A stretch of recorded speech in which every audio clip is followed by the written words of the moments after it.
So hello everyone.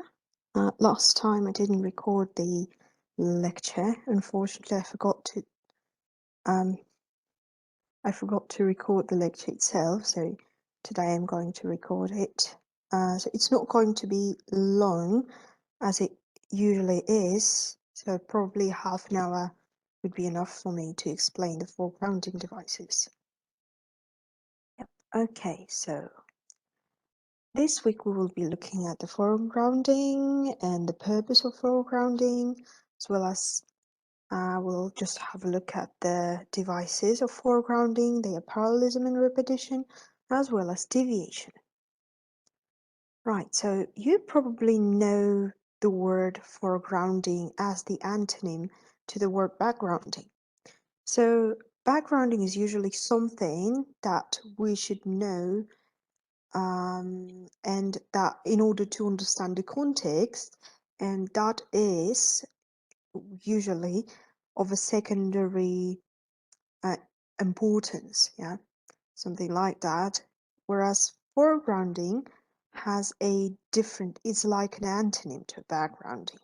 So foregrounding is when you take some kind of a information and put it into the front, yeah. So in Russian it is called aktualizatsiya, yeah, because as we know, foregrounding was developed by Russian and Czech scholars, yeah. So in foregrounding has that very kind of a meaning. So it is when you put something in the very front, any kind of information that you think is important. So first of all, let's talk about defamiliarization.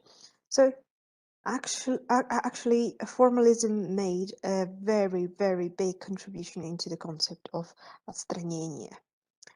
As we know, formalists were formalist stylistics was developed in St. Petersburg and in Moscow, and then it continued to be developed in Czech Republic, in Prague School of Stylistics. Yeah, so formalists made a lot of contribution, and actually, Shkalovsky defined the term defamiliarization, and he gave a beginning to the use of defamiliarization as a term in linguistics.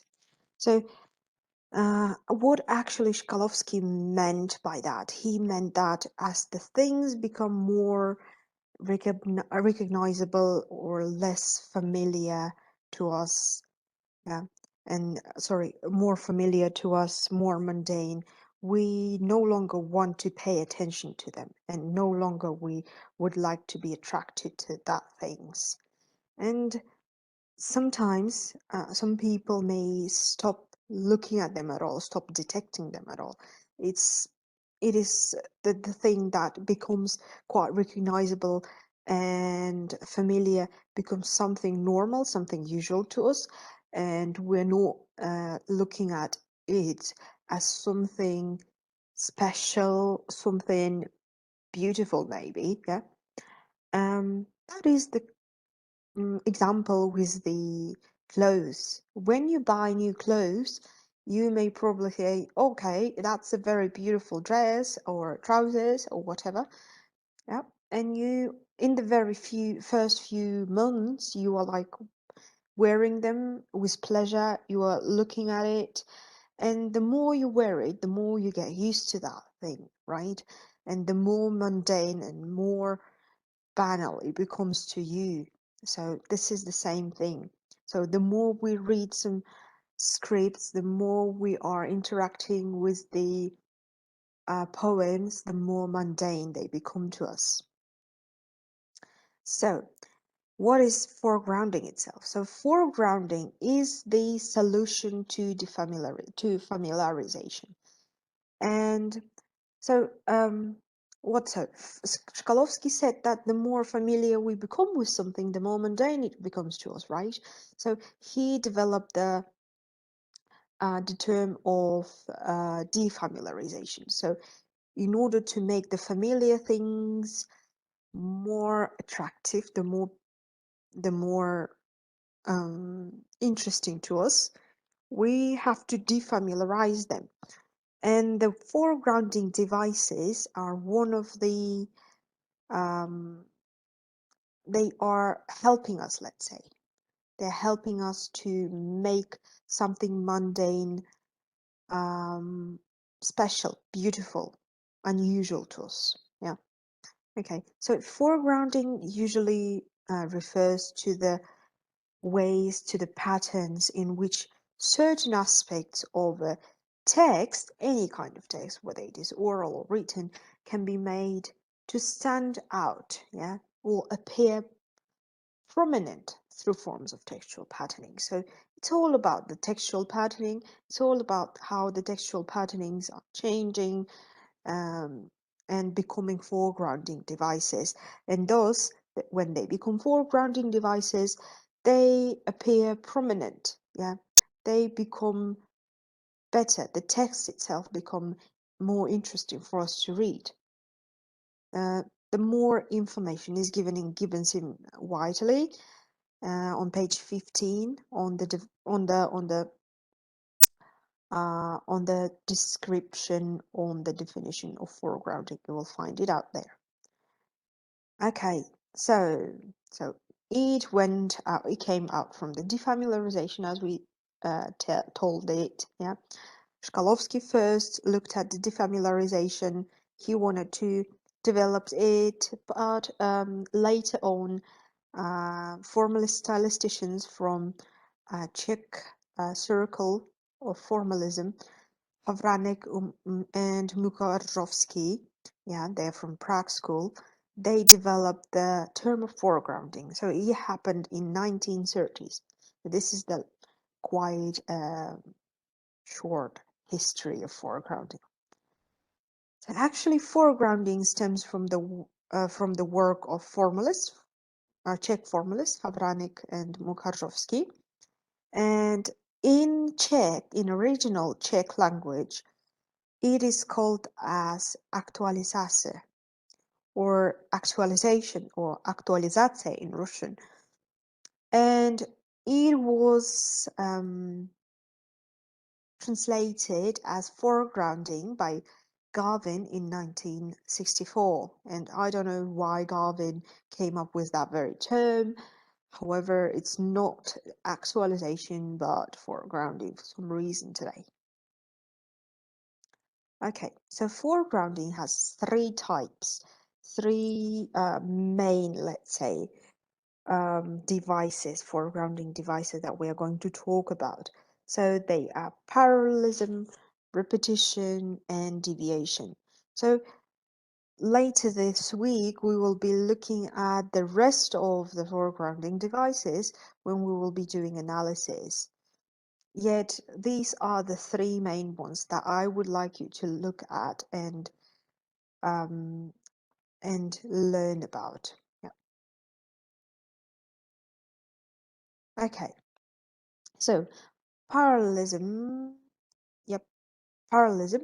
So and repetition. So Jeffries and McIntyre, they're wonderful stylisticians. If you find out the book, okay, I will download it again, upload it again. They're wonderful. They have a wonderful book that is called Stylistics, and there they portray parallelism as unexpected regularity and the deviation as unexpected irregularity. And why Jeffries and McIntyre called both of them in such a way, we will talk about later, of course. Okay, so both parallelism and repetition, they are means of creating textual patterns, yeah. And as we mentioned before, yeah. And the very interesting thing that repeated pattern can be a single word even.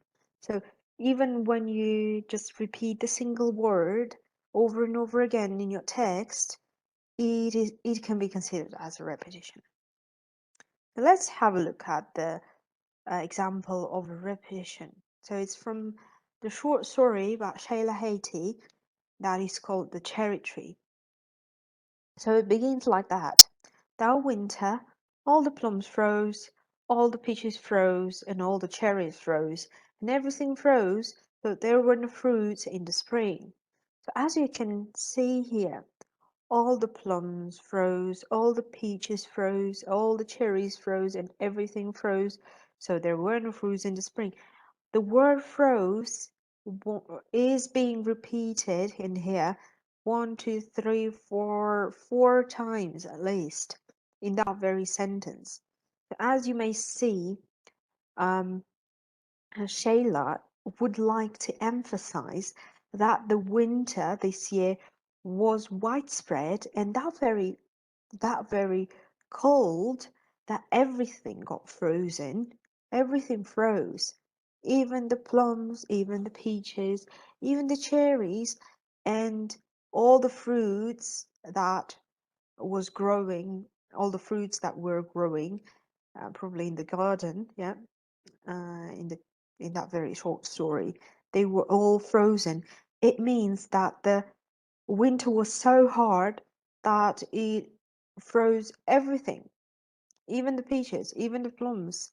And you may probably know that sometimes when there is a freezing weather outside, some trees can be okay with the freezing weather, right? They are being all right. Um, However, because Shayla is using here that repetition, we understand that the winter was quite widespread and it was extremely cold.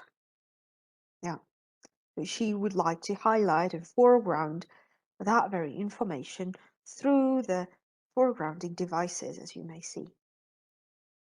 Okay, so the repetition actually can go beyond of the repeating of a single word, and it can be used uh, by the repetition of some kind of a form, of a kind of a structure. So let's have a look at that very text. This text is about, it is a text by Steve Martin from the novel The Pleasure of My Company. So that very novel actually tells the story of a man who's in his 30s. His name is Daniel, and his whole life is dedicated to desire to find love. And his desire is completely severely, let's say, complicated because of the fact that he suffers from OCD, from the obsessive compulsive disorder. Yeah, and here is the apart from Daniel, here is the Clarissa.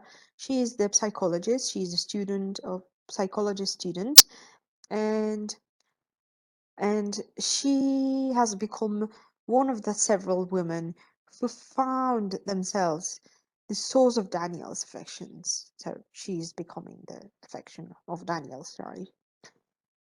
And on one of the Clarissa's twice weekly visits to Daniel's place, the following episode that you see on the screen appears and occurs. Um, then something exciting happened. Her cell phone rang. It was exciting because across her face ranged widely on the map of human emotion, and oh, did I divide that moment up into millions? And as you may see here, the phone rang. She decided to ignore it. She decided to answer it. She decided to ignore it. She decided to check caller ID. So it's like the repetition of she decided, she decided, she decided. And this is kind of a repeated structure, repeated form. Yeah. So in this very scene, Steve Martin or Stephen, yeah, oh, Steve Martin, yeah, Steve Martin using the repetition to generate a sense of both characters' thought processes. Yeah, as you may see, the initial repetition of she decided to, for instance, it serves to highlight the indecision of Clarissa's. So she was struggling to deal with the phone call, yeah. So by the repetition, Martin highlights her mental struggle, yeah. So the mental struggle of hers is made particularly evident in the alternating verbs, which contradict each other, like answer, ignore, and the word, sorry, the repetition in the form of word ignore. It shows that Clarissa, like mentally, that revisits the idea of ignoring it. Yeah. So as you may see, this is the aim of repetition, to highlight and to represent the thought of the characters, the thought process of characters, and their um, mental some kind of a processes. So for instance, Clarissa's indecision in here. Yeah. Okay, let's have a look at the syntactic parallelism. So syntactic parallelism is a significant form of structural repetition. So it's a kind of a repetition. Yeah. And in that very parallelism, the syntactic structure is repeated over and over again, as it was in the Steve Martin's novel, or placed in parallel. So let's have a look at the example of syntactic parallelism. He didn't want to fight in any war, and she didn't want to have a child. So it is from the novel Living with Contradictions by Lynn Tillman, that has been written in 2002. So as you may see in here, we have a parallelism: didn't want and didn't want. So he didn't want to fight in any war, and she didn't want to have a child. And as you may see, even those two pieces of this sentence, two clauses of these two sentences, they actually contradict to each other. That we see that the man, he didn't want to have any kind of difficulties with his wife, and um, she didn't want to have a child. Probably she was a pregnant woman and she wanted to make an abortion. I have no idea what is the background, but as you may see here, that two characters, they were like they were having the contradictory opinions, and these contradictory opinions were um, were demonstrated through the parallel structure in the sentence. He didn't want this thing and she didn't want this thing, even though they are contradictory. The author showed the linear process of their thoughts and desires in here. Yeah. So syntactic parallelism actually tend to suggest to the readers that there is a kind of a relationship between the two parallel structures. So that is what happened in here. There is some kind of a relationship between the opinion of a man who didn't want to fight in a um, war. Actually, this war is meant the struggle with his wife or girlfriend, I don't know, and the the connection of the first thought to the second thought, that she didn't want to have a child. And I'm sure, even though they contradict to each other, they have direct connection to each other. So just because she didn't want to have a child, he he's probably fluctuating, and he doesn't want to be in a different opinion, because he does not want to have any conflict with his woman. Back, so now we are talking about the deviation. If the parallelism and repetition have same features, same characteristics, in one word, they are quite similar, deviation is of a different nature. Actually, deviation is considered as the occurrence of irregularity, unexpected irregularity, as it was called by David McIntyre. And unexpected irregularity means that it is some kind of abnormal use of the language in our everyday speech. Yeah? And usually deviation results in foregrounding that is based on basing on that very regularity. And that very regularity is being quite surprising for the reader or for the listener. Let's have a look at the example of the deviation. So here is the sentence, not the sentence, sorry, a phrase that represents quite a bright sample of deviation. So, a grief ago. So, a grief ago is a title to the masterpiece written by Thomas in 2003. And the problem is here that usually with the phrase a something ago, we do use the words that denote time. For instance, we say a month ago, a year ago, a week ago, or I don't know, an hour ago, right? But we do not use the nouns that denote emotions as it is used in here.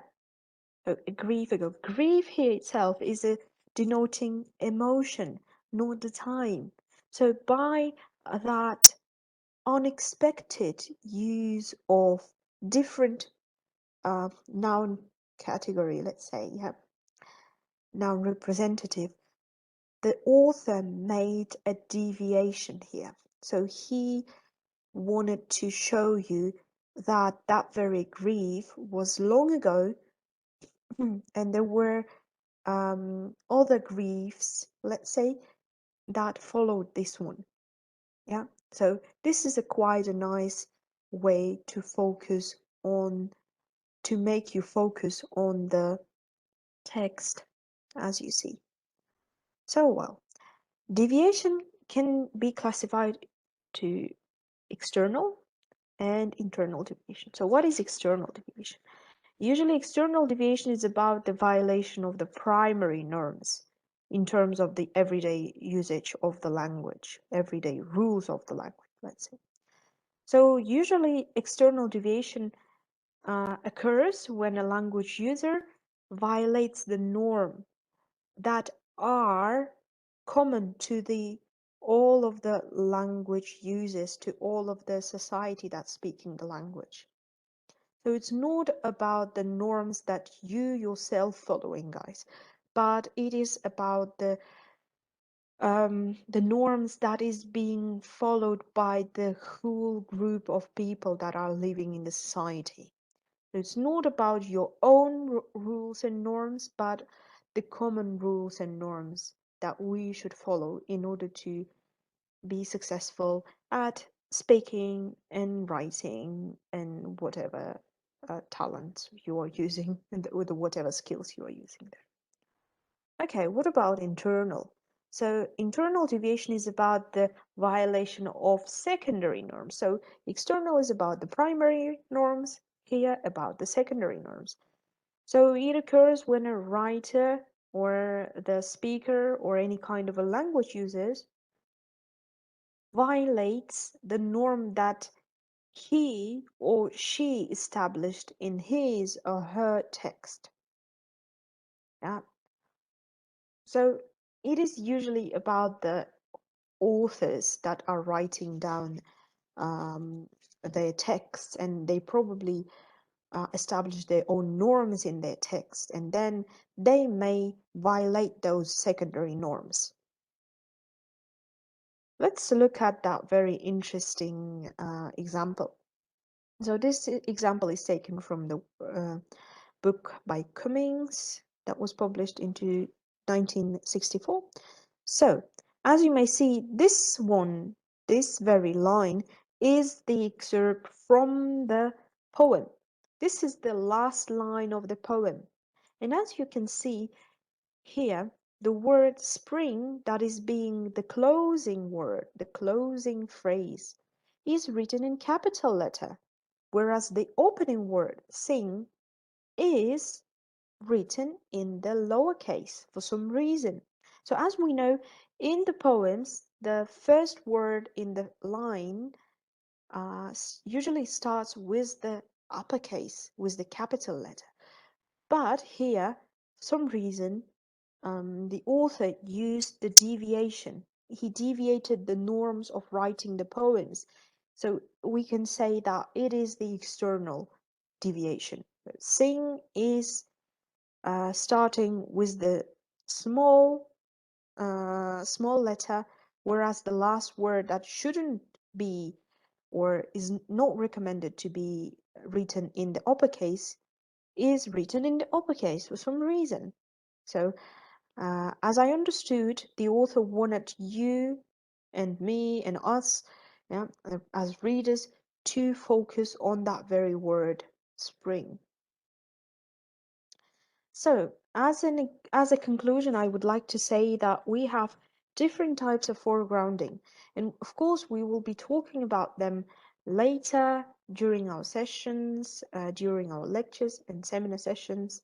Yeah, there can be the foregrounding devices can be classified as phonological, graphological, morphological, orthographical, lexicogrammatical, and semantic. So we will, of course, talk about them later. So as you may see here in that very PPT, the types of them and the description is provided. So thank you very much. It was nice to record that video for you. Well, I enjoyed, of course, the active participation of the students who participated on Monday and tried to be active at the lecture. Well done. All right, see you on seminars.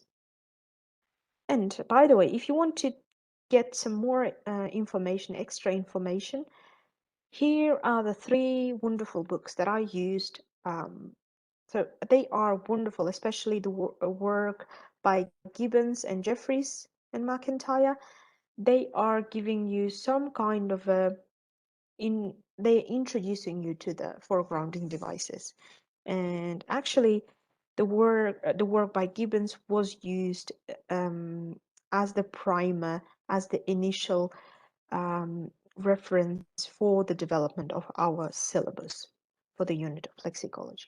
So I'm going to include them at the on the Moodle, yeah. So you can read them, you can open them and read them in any time. Okie dokie. Bye bye and take care.